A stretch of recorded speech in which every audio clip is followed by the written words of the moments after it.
Hey guys, JorRaptor, it's Friday, so I thought let's talk casually about the news with you. The news that happened last week, to be exact.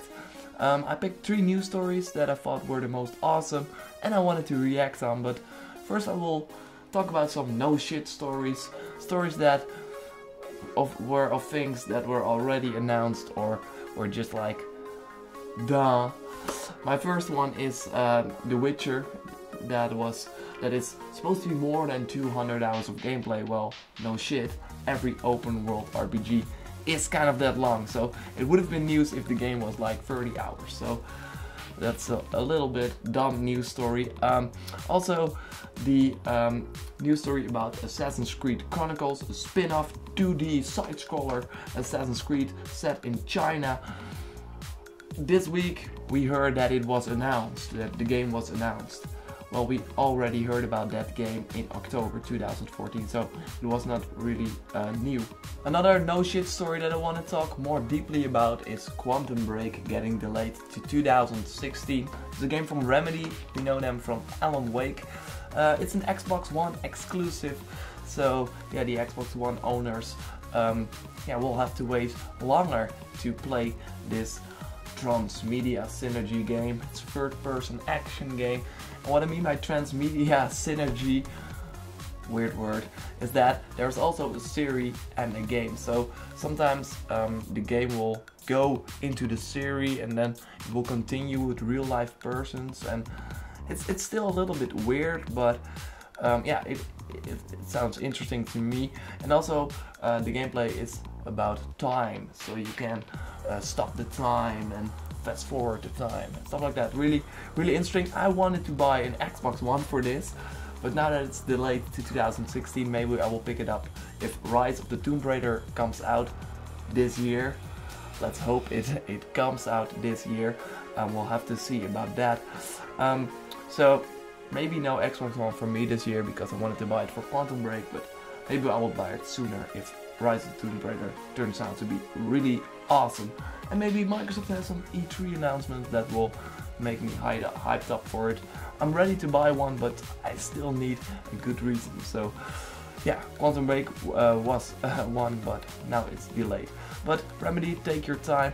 I mean, it's not very weird that they delay a game, because they did that like many times with Alan Wake, their previous game. So they are known for taking their time, but maybe it always turns out, so that's cool. The other story I wanted to talk about is another delay story. The Legend of Zelda for Wii U also getting delayed to 2016, and I did not really see this coming because they really need a big game in holiday 2015 for the Wii U. The Wii U is not doing really well, so they really need to bring in new people. Although Zelda will not really do that, it's more like a fan favorite.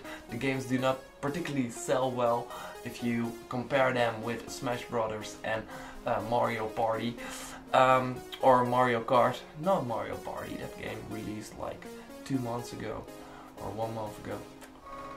Forget about that. No, Mario Kart and Super Smash that really bring in new people, but did not really do it for the Wii U. Still, Nintendo needs big games, and now they don't have one in holiday 2015.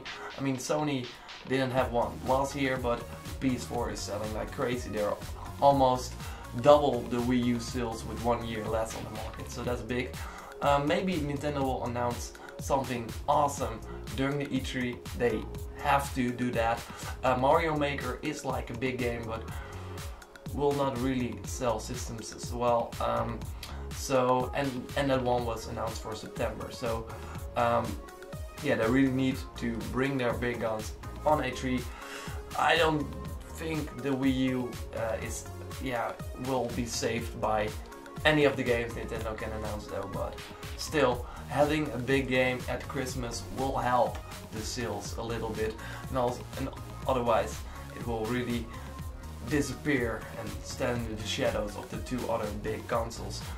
Yeah, of course, Sony also does not have a big exclusive because Uncharted moved, but maybe they will have a surprise. I mean, from Sony we still don't know a lot, so a lot of big first party exclusive studios that work only on PS4 titles are quiet, so we have to wait for that.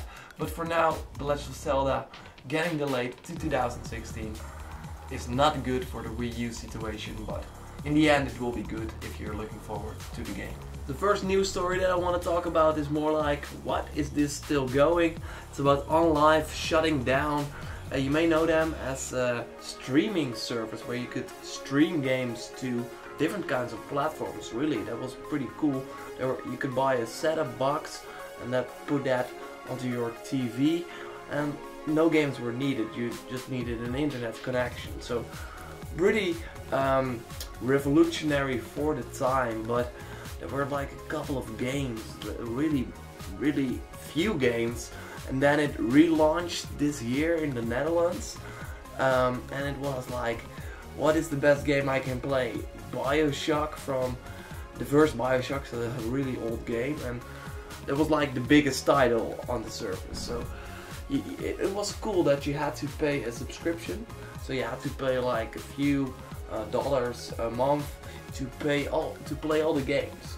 So that was nice, and I think that this is a look into the future of how gaming will be. Maybe later we will just give Sony or Microsoft $10 a month and we can play all the games that come out for that system. That's pretty big, or maybe more than $10. But yeah, talking about Sony, they acquired some parts from OnLive.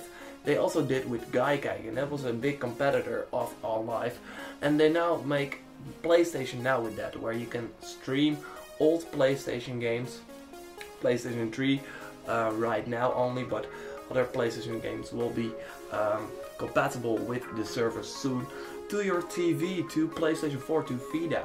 So that's pretty cool, but it still needs to get rolling. But this really shows that Sony thinks that there's a future in streaming to your console, but still the infrastructure of many countries, and still if you have a good internet connection, it's still like, oh, I mean, online games, if you play a first-person shooter and you have a 1 second delay or a really short delay, it still is not really competitive. So they still need to fix that. But with acquiring some parts of OnLive, that's really nice. Also, what OnLive did, and that was because I downloaded the iPad app back in the day when it came out, I was interested, but then I saw it was only in America and I could not buy it, and also that there were just no games, no exclusive games, just only some games you already played.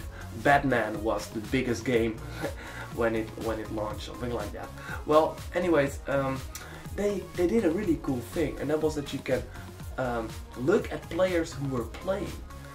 And that was really big for that time. Now, of course, we have Twitch, where you can stream stuff, put your webcam on, but then you could just watch people play a game, so you could look if it was worth your time. That was the whole idea about it, and now we see that it's in a big scheme. So I really think that OnLive is just a look at how the future of gaming will be, but that it came too soon and just had no good support. So of course, OnLive being shut down, that's, yeah, of course it's shut down.